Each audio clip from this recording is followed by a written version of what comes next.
sinabi ng ating bagong salkasimaga, pwede pa. Sino kaya ang tatanggap ng instant 5,000 na naka-age na right? Alaman natin. Movie.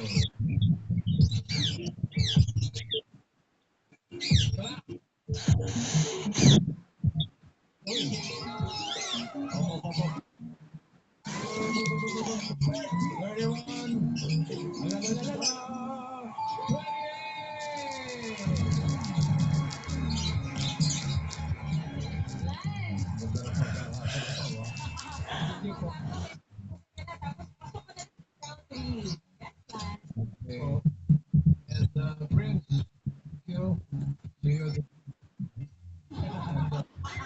Thank you, Marga. Thank you, Marga. Thank you, Marga. Bigla. Kahit mo nang matutubag. Bakit? Hindi ko rin po alam. Okay, so you are doing long distance. Yes. And kasi usually ina-associate yung long distance cycling usually sa mga medyo may age, may advantage na kasi Madaming time. mas madaming time, correct. But ikaw pala, bakit napili mo ang long distance? Actually, nag-start lang po ako ng pandemic and then na-hook na and then eventually nag-try ng iba't ibang discipline society na dyan yung gravel, mountain and then road. Tapos sa long distance, parang dun mo kasi nakukuha yung fulfillment pa.